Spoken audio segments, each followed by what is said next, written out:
So, and I've used this comparison or analogy before. If one human year equals 7 dog years, so like a 3-year-old dog is 21 years old, right? And human, what's 3 days in Buffalo with a COVID shot vaccination in between? What's that the equivalent to? I don't know. That's got to be 10 days, easily, maybe more. Yeah, I was gonna go 2 weeks. So I'm going to use that as the excuse for a sluggish start for the Boston Bruins as we welcome you into Morning Brew with Jaffe and Razor that sees your Boston Bruins end up winning 5-1. But it was a start that was kind of sloppy and sleepy and I don't know. I mean, listen, I love the way the Bruins finish this one off, Razor. I do. You could tell somebody finally said something, and it was all business in the third period. But for the first 2 periods, it was anything but. And it wasn't even like Buffalo took advantage of it. If they could score on the power play, holy smokes, this game would have been Buffalo would have won it after 2. Yeah, so yes, all of those things. I would also add to that one human life is 7 dog years. One human life compared to a Buffalo Sabre is like 15 years off a career playing on a team like that. And it's bad enough playing against them than actually having to watch them as well. So it just, you kind of, I was thinking about, I was halfway through the second period, even when it was a 2-1 game, it's still a close game. I'm sitting there watching thinking, just, it's not good for our business. It's not good for content, but the reality is you just mail it in. Whatever's going on in this game, whatever's going on against this team the rest of the way, to analyze it and to put it together, it's so hard to play against this team because they're so bad. Right. And they're so... They're not playing an NHL game. They're not playing with any intensity at all. They're going through the motions, and that can be difficult to be against and difficult to get yourself going. And I think we saw that tonight, yesterday with the Bruins. It just that they couldn't get going because the Sabres aren't going. Yeah, well, the Bruins weren't sharp mentally to start the game, but we showed in the first intermission a bunch of turnovers and just sloppy, lack of intensity. Ristolainen was the only one that was hitting for a while. That was but it goes both. It really does go both ways when the other team's doing the same, and you can get away with it, and you don't have to be sharp to still win 5-1. That's what it looks like. Buffalo Sabres. All right, so let's go. Let's rip through this. Let's rip through this and. The good of this game.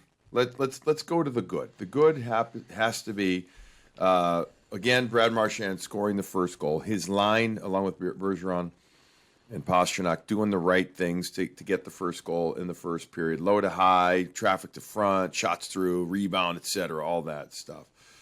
Some other good stuff in this game was Pastrnak. I thought definitely had more flow, more go. Once the whole team kind of got going, it was evident that David, he was hungry again. That's the way I felt it. He was hungry. Loved the goal. And for all the same things I said, it might be a little easier to do that, but that was the one off the rush. We've talked about this for the last 7 days on this show, about him getting in on the rush, creating something on his own out of nothing. We haven't seen that very much at all this year. Maybe 2 or 3 goals, where we saw it last season, once a week, once every 2 games. That was the one tonight where he's still up against NHL guys in Buffalo, but he still cut across the middle. That's the one. That's the play there. So 1,000% I'm with you on the positive of David Pastrnak scoring. And I'm sure we're going to get to the other massive positive for me is the Coyle line and the way they scored their goal. And we'll get to that, but certainly that goes a long way. And as much as we want to talk about how easy it is to play that team and how they should win, for everybody to get involved, to have 5 different scores, that just makes it does it does help the fact that you're in Buffalo for 3 days and getting a COVID shot and feeling like junk, getting through that with some positivity.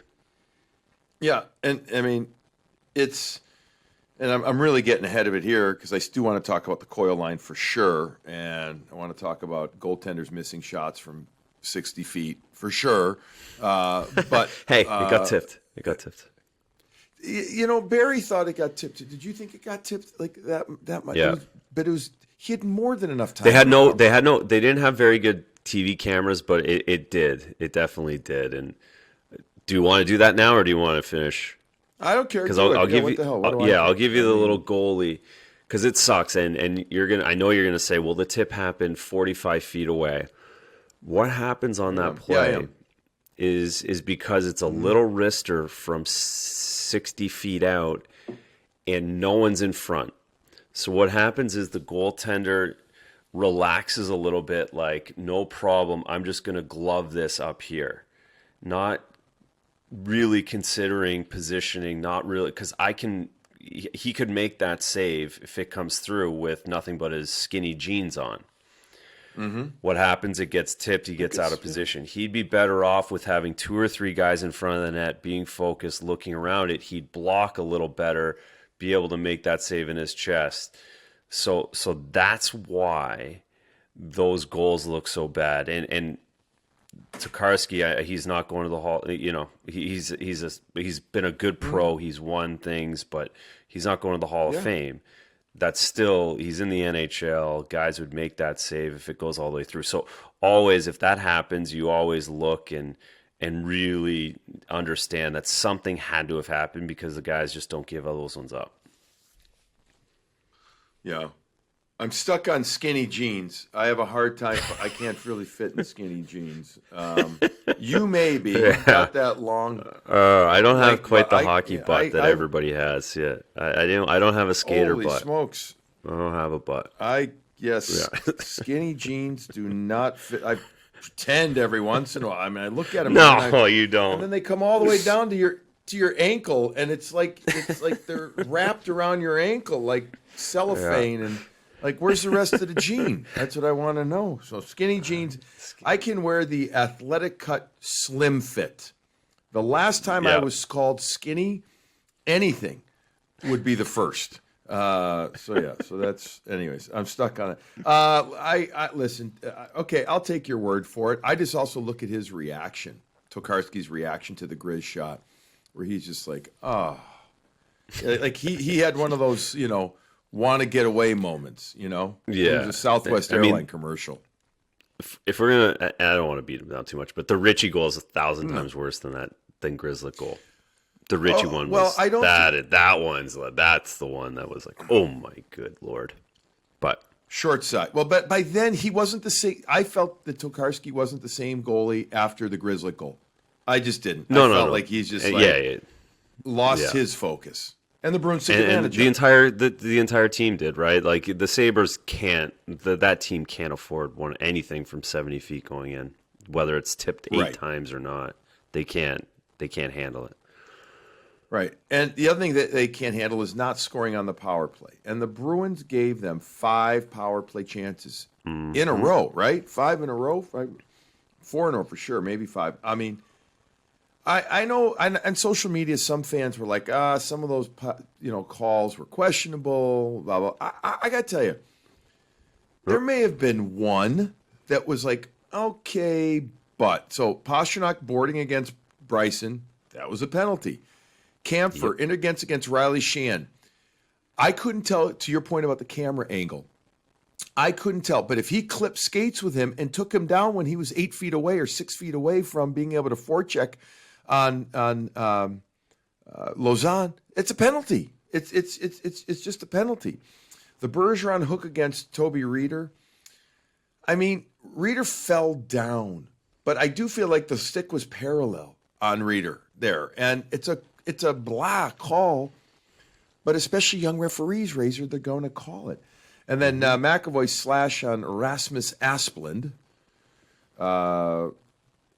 I don't know. Again, they're always going to call that. They're going to. When the guy gets behind him and you reach out with your stick, whether it's a real heavy-duty slash or not, they're going to call it. Well, yes, all of those things. Yes, I agree 1,000%. And I'll add that the Bruins don't get the benefit of the doubt at this point. I mean, we talked 2 days ago. We talked about the penalties that they've been taking is a concern out of all of this streak that they're on. That's the concern. And if you're taking 6 penalties every single night, you don't get the benefit of the doubt. It'd be different if the last 4 games they'd taken 1 penalty or 2 penalties a game, and then today they kind of got screwed, right? Then you can say, well, then they're 50-50 calls. But at this point, I don't think we can say that about this team, and that's the real negative is that this won't. I said it the other day. You can't turn these penalties off. They have to find a way to understand what the refs are calling and not do it. And just flat out not get their stick parallel, not put themselves in positions where it's a 50-50 call, because it seems like the refs are calling it and they just can't afford to give up 5 power plays against the Islanders or just the the Capitals or the Penguins. They're gonna lose a playoff game because of it. They're gonna lose a playoff series because of it. They're going to. They will. Yeah. They will. I mean, in years past, the Capitals and the Winnipeg Jets are the team that always come to mind. The Winnipeg Jets are always this really good team in the regular season that took a lot of penalties, that made things happen, that they're big down the middle. They're good. They're this, they're that, and everything. And then all of a sudden, they're taking all the penalties, came back to bite them. I remember a series against, was it St. Louis, I think, that came back. And yeah, that's when they got 100%. So, yeah, they got to. The Bruins have to figure that. That was a big negative from the game on Thursday. Let's go to the real another positive. You mentioned the Coyle line, okay? Mm-hmm. You talk about the goal, the Ritchie goal, that it had some lard on it, so to speak. It squeaked through the short side, and he didn't, Tokarski didn't square up to it as well as he should. This and that and everything, but it was a good play. But up until then, it was perfect. Yeah, that's right. Right. So what did you like? Forget it just about the goal. What did you like most, or was there anything that jumped out to you most about the line? Where do you want to go with Coyle, DeBrusk, and Ritchie? Well, what I loved, and Mace, my little guy, was watching with me when Coyle skated through the middle of the ice on that goal. And I said, man, I haven't seen Coyle skate like that and back a D-man off. He looked like Taylor Hall, what we've seen the last week. Him skating through the middle, backing the D off, giving room. So that's where I'll go with the absolute positive, because up until then I was watching. I was like, wow, he's skating through the middle. That's what we haven't seen him do. My other takeaway from that line actually is in the first period, where they do a great job forechecking. They're in on the puck. And Charlie Coyle tries to make a play from low to high, and it gets picked off, and the other line goes 3-on-2. Yep. And I think that was do you remember that play in the left corner? Richie's doing a good job. It's kind of early in the game. Yes, it was really early in the game, and I'm like, man, that's just like a block shot. And we talked about the D getting their shot blocked. It's just they had so much momentum, and it just killed everything. So I know I just went from positive to negative, but that was like the epitome of where they're at, I think, is they're so close. And they had momentum. They're doing a great job cycling. Richie's holding onto the puck, and then they just have a focus issue where they don't really make a nice hard play, and it goes the other way on them. But the goal, he skated through the middle, got it to DeBrusk. DeBrusk makes the right play, and they get it on net. So hopefully that is something that's a catalyst to get them going a little bit. Yeah, it'd be great. I mean, Jake had 7 shots in the previous game. In Thursday's game, he had 2 shots, 1 on net, 1 was blocked. Ritchie in the game had the goal. He just had 14 shifts. He had 2 shots on net. The interesting number from the game is that Charlie Coyle led all centermen for the Boston Bruins with 17-16. And he made a lot of even strength, but also 2 minutes and 51 seconds shorthanded.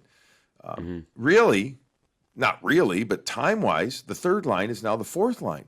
Given all the penalty killing that Corrali, Wagner, and Lazar do, but also given now in the last 9 days, given how much they've earned Bruce's trust, he'll put him out there. We saw him start the shift, the period, 2 of 3 periods, the first and the third. The second, it was a 4-on-4, so he put Bergeron out there. But the trust that he has now in these guys to garner momentum for his team is putting them in a spot to where now they're the third line on this team. Yeah. And the numbers, other, I mean, Craig Smith. Go ahead. No, the example of that is in the third period where DeBrusk chips it into the bench, the Bruins bench.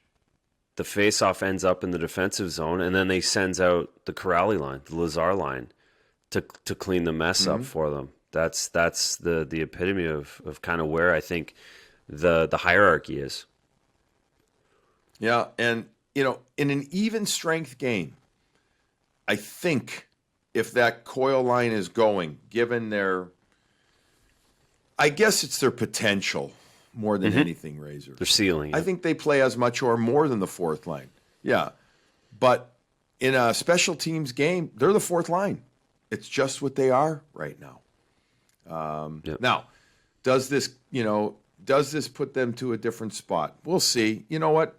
If they came out tomorrow night and led the Bruins to victory, if their line was the best line, I'd be like, damn right, here we go.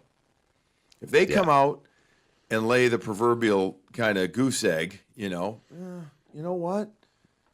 I don't know. I mean, now if Coyle's manhandling people and ragging pucks around the ozone, and Ritchie is winning the wall battle, and DeBrusk is churning and burning those legs and driving to the net, all right, fine. If they don't score, they don't score. But they can't have an average game tomorrow. Build on this. Now, the other question I have for you is this: you gotta think. Don't you think that Frederick's in tomorrow? I mean, don't you think that he's got to come in for somebody tomorrow? Back to back, you got an afternoon game Sunday. I mean, you got to get him back in the game too. So does he go and take? I'll just say Corrali's spot. He's not taking Lazar. Yeah, well, I was going to answer your question with a question and who he takes out. Because it does make sense. This is a situation again. You're playing the Sabres back to back. You're playing 3 and 4. You had the Vex. You're staying on the road for 3 more days. You've got Pick coming up. Do you want to get Frederick back in? You don't want it to take too long. But who do you take out? That's the biggest dilemma, I think. I think the idea is you want to get him in, but I don't know who you take out. Well, there's Corrali's line was interesting in the game. No points, but he had 3 shots. He had a couple other attempts. He had 3 hits, and he was 3 for 3 in the faceoff circle. See, his penalty killing, as far as I'm concerned, and Corrali had 2 minutes and 46 seconds of shorthanded ice time. His penalty kill and his left shot center faceoff draws, I think, keep him in the lineup. However, it's really the most natural spot to put him in is the left side, meaning him being Frederick on the left side of that fourth line. But can you afford to take out Corrali for what I just said? Yeah. So if you don't take him out on the fourth line, do you take Nick Ritchie out, even though he scored? You say, hey, big guy, I need you flying on Sunday, and I'm going to put Frederick in there. I mean, I don't know. I would lean towards more the fourth line, but that's still you are changing the DNA of your team. You are in a big way, and I think to the fact that Ritchie scored on that line. I don't think it's about Ritchie. I think it's about that line. The only way you can take Ritchie out is I think the coaching staff has to go out of their way to explain that it's a load management or it's they can't just make that move and let Ritchie hang in the wings like he got sat out. I agree. I agree. So that makes it just makes work for everybody. If you try and take someone out of this lineup right now after winning 6 in a row and having everybody together. So that's what makes it, it puts Frederick in a tough spot. And this is what these young guys need to recognize. They had a lot of opportunities this year. And now all of a sudden they've got 12 forwards that are all NHLers that don't want to give up their spot anymore. And if they're all healthy, all of a sudden you're like, wow, I might not get back in the NHL. And that's something that young guys might overlook at times. And I'm sure Frederick's chomping at the bit, assuming he was going to be one of those guys, and now all of a sudden it's hard to get back in. But there's a really good chance you're going to need Frederick, not just for playoffs, but for regular season. So again, yeah, someone's going to get hurt for sure. When do you put him in? When is too long? And then the other thing is, do you mess with the lineup juju? Do you mess with it? And I know sometimes coaches don't like to, but this year, if anything, it has taught us is don't wait too long. Don't wait too long. Kevin Miller expects to be back in on Friday. Tuukka Rask expects to start. I'm looking forward to seeing Kevin Miller, who was out with a foot infection. That got bad kind of quickly. It's not uncommon, although you don't always hear about it, but it happens. These kind of things, you block shots, you get cuts, you get your foot's in the skate so much. But it seems to be that he's all right. But if you're adding him and Frederick to the lineup, okay, well, all of a sudden, maybe you get some different energy right there too. That could also be a catalyst propelling them to something bigger on Friday night in Buffalo. Let's quickly touch on Jeremy Swayman, 5-1 now, right? In his start to his career. I thought it was a very I'm here. I'm not going to give up a goal from 60 feet type of night. I mean, it was a real pros pro game type of thing. No question. It was similar to talking about Tuukka. You're going into this game. Don't give up a bad goal. Don't give Buffalo any reason to think that they can be a part of this game. And he did that. And it's easier said than done. It's easy for me to say this as an old guy who did it 20 years ago. But because there are NHL guys shooting on the other side, you have to make saves in any game you play.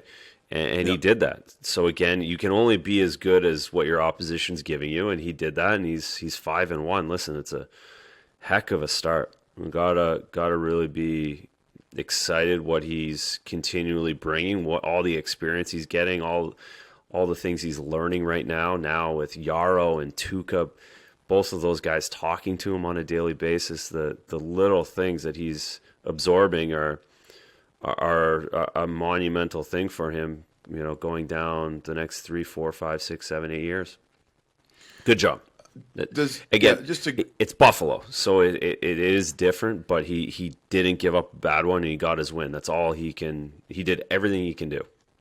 I'll tell you what, man, he holds his feet, and he holds it pretty well on breakaways or those, and he patiently waits out the opponent. It's been already talked about ad nauseum about how he enjoys shootouts, how he likes breakaways. Did you like breakaways? No goalie likes shootouts. At least no older goalie, I don't think, likes shootouts. But do you like in-game breakaways? No, I mean, I don't know. I guess so. If you're feeling good, if you're young and you're in the NHL, you like any NHL breakaway. I think it's just that the narrative is always different. You're just going to get it differently from where guys are in their careers and where they're at. And I loved an NHL breakaway when I was 21 years old. I mean, it was the best. I mean, you're in the NHL, you get to make it, but then you realize when you're 31 that breakaways aren't as good as a point shot from 65 feet. Right. I mean, that's but he's excited. Again, it's energy. He brings it. He's excited to be there. Not everyone was excited to play a game in Buffalo. Not everyone's excited to play the game in Buffalo Friday night, but he's going to be excited, so that brings everybody up. It's a good energy to have, and that's what you expect out of a young guy, and he's doing that, and he's helping the team, and he's 5-1. He's helping himself. He's helping his career. I was thinking today, maybe he doesn't have to go to the minors. I thought that tonight, and I hadn't thought that, and I guess if I was put to it, I would still think he needs to play more games in the minors, but he does it. Those games are hard for him to play, and he's doing a good job with them. Well, the good news is we have time before that has to happen, meaning those decisions. That's right. Tons of time. I think for now he's up here.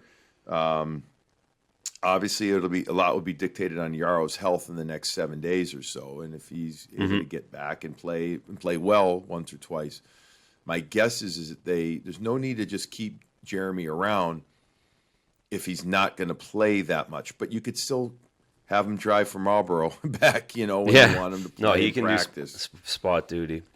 Yeah, so, I'm off Twitter, we'll so I missed that. I was excited to see you guys talking about how Yarrow was back, because I didn't know what was going on all day with Yarrow and whether he was back. So it was good to see him there, and good to it'd be interesting to see when they check him too. Talking about Frederick, when are they going to check Yarrow back in? Right? If I'd be curious to see if I wonder if there's no morning skate on Sunday. So do you throw Swayman in there on Sunday and then you throw Yarrow on Tuesday and you give Tuukka a nice chunk off again to get the back better? I don't know. Or do you give Yarrow that game on Sunday? Say, hey, welcome back. Go play the Penguins. Yeah, on the road. Go figure it out. Real quick about Swayman. Does he play deeper than Tuukka? Is he, No. No? Sorry. Okay. On the... I was going to say, it seems like on the cross seam passes, he's a little deeper, and that's why he seems to anticipate those things well, and he's at the spot real well. Yeah, it's similar. It's close. Tuukka, I still think that Tuukka reads things better. So yes, there might be times where, but I think we've seen Swayman get beat on that cross ice a little bit. Even tonight, he was a little aggressive on Bjork. If you want to be really nitpicky goalie stuff, he was pretty aggressive, and I know the kid did a great job batting it out of the air. Ristolainen with the other fin. I know it's not Ristolainen, but he did a nice job batting. But you could see where Swayman was out a little far on Bjork. Didn't necessarily read that. So in that situation, he's out a little farther than probably Tuukka, and it's more about. I mean, again, we're on YouTube. It's more about being square and under square. Tuukka does a really nice job, not necessarily fronting the shooter all the time. He'll get sideways when there's a pass opportunity that allows him to go laterally, where Swayman might bite on that shot a little more, be more square on Bjork, meaning his chest is all over the puck rather than being sideways, which allows him to go side to side easier. But it's also new age versus Tuukka just having hockey sense. Right. So I think it's pretty close in their depth wise, and Swayman might play a little deeper because he can be more athletic, right? He stretches out more. He's probably a little quicker, when it comes down to the 440, the 40 yard sprint. I would assume Swayman can run 40 quicker than Tuukka can at this point. It's like an old wide receiver versus a young wide receiver. Right. The young wide receiver can run faster, but the old wide receiver is going to cut the route perfectly every single time. Right. Yeah. Interesting. Okay. Yeah, I just watched Swayman a bunch and how he got to spots. Not that Tuukka, of course, Tuukka gets the spots, but he does it in a different way. This does it quicker, a little deeper to me, but maybe not. Yep. All right. So Friday night, Tuukka is expected to play, and so is Ukko-Pekka Luukkonen. Okay, I don't know if I said that right. We have a huge amount of. If this was a Wheel of Fortune, and you got one of those $1,000 wheels, ones, and you picked a K or a U, oh my gosh, you are going to be rich. Ukko-Pekka Luukkonen, and look, there's a lot of great Finnish goaltenders. Tuukka's up there. Pekarine's up there. Mika Kiprasov. Antti Niemi. I wouldn't say Antti Niemi was like the greatest, but he was good, though. He won, right? I mean, absolutely. He won. He's got a who cup. else is a Finnish goalie? Jussi Saros? You got to go Thrashers. Come on. Pasi Nurmanen. No, Kari. Oh, and then they'll say Kari Lehtinen, yes. But you had two of them. Boy, do I have a funny Pasi Nurmanen story. I don't have too long to go into right now, but holy smokes, folks, can the Finns drink? Everybody thinks the Russians drink. Finns drink. That's right, Kari Lehtinen. And the way they pronounce it, I wish I could. I'm actually you're jealous. pretty good. That's pretty good. So, Ukko-Pekka Luukkonen is the young kid. Will play and Tuukka Rask will play for the Bruins, so it'll be fun to see that. And hopefully the Bruins don't let down. That's what I just want to say. Hopefully they don't let down. Go and finish it off now. You've done it. You've done your first two. Make the 3 for 3. Get out of there with 6 points. Yeah, they've gone this far, and that's going to throw a little bit of a wrinkle. Having a first-time goalie, that's going to, that is something. It can go to. It's going to go. There's no gray area with that one. It's one or the other. He's either going to make 48 saves and be a hero, or just a simple 5-1 loss like we saw today. But him playing against Tuukka, I'm sure he had Tuukka posters all over his wall as a Finnish kid, and that's a big deal for him. That's a big deal back home. Mm-hmm. So it'll be interesting to see how if the Bruins are ruthless. So if they're gonna do their best to step on him, it does change the dynamic of what we saw tonight. Yeah. Hey, look, Swayman. He's come in and he's done That's right. Well. Dan Vladar going into Pittsburgh when the Bruins were really playing poorly. Exactly. He goes in and wins 1 on 35. Like that happens. So look out for that one. That's the only thing they need to look out for with this team, is that this kid just has a night. Right. We'll see if Luukkonen gets lucky or not. All right, Bruins. I mean, I can't wait till tomorrow to actually have you pronounce that 3 more times. Well, you got to tune into. We have to do the shootout show tomorrow at 6:00, and I'm going to do an ode to all. And it's true, but it's also having a little fun with it. All the great Finnish goalies. There's so many good Finnish goalies, and I'm going to try and pronounce them all the right way. Kari Lehtinen, the best goalie that I ever played with. Not even close, talent-wise. Played with Roberto Longo. Kari Lehtinen's 100 times better talent-wise than anybody I've ever seen. I've never seen someone stop the puck like him. I would impressive agree. Thing I've ever seen. And I got to know Kari so well when he was with the Atlanta Thrashers organization. What a goof. What a goof. Mm-hmm. I mean, what a good person. Loved everybody. Everybody. Just a nice, yeah. But stopped the puck. He was so talented. Yes. So you got to bring him up tomorrow. Oh, for sure. But would you also agree that Kari never reached his max? No, he never reached his max level. No, not close. Not, for a few reasons, but it was just that wasn't his thing. It wasn't his thing. I told you the story, right? His rookie year, like in Atlanta, he would come to practice, and I was, he'd be like, so tired, whatever, and because he spent all night up talking to his friends back in Finland. He would talk, he'd have a Red Bull in his hand, walking in the morning, right. He was still doing that when I was with him. I'm like, Kari, how are you drinking that Red Bull? He's like, I got to get going. I got the practice. I got to get going. He literally gave up 1 goal in practice. I was like, oh my God, this guy stayed up all night. Yeah. He's drinking a Red Bull 10 minutes before practice, and nothing goes in every time. Such a good guy. He's such a good dude. All right, good stuff. Bruins win 5-1 over the Buffalo Sabres. Make it 6 in a row now. Since the trade deadline, they are just a couple of points out of first place. They're looking ahead, but they're not looking too far. So Friday night, if they can finish off their 3rd game in Buffalo, 1 step closer to going up the ranks in the East Division. Razor and I will be with you after that game, and we'll bring you Morning Brew with Jaffe and Razor again. So enjoy your Friday. The weather seems in the Boston area to be getting a little bit better. Might be a little breezy. I will have to watch my hair and see if I can find a pair of skinny jeans, as maybe I'll pretend that I can actually get into one. In the meantime, enjoy that delicious coffee.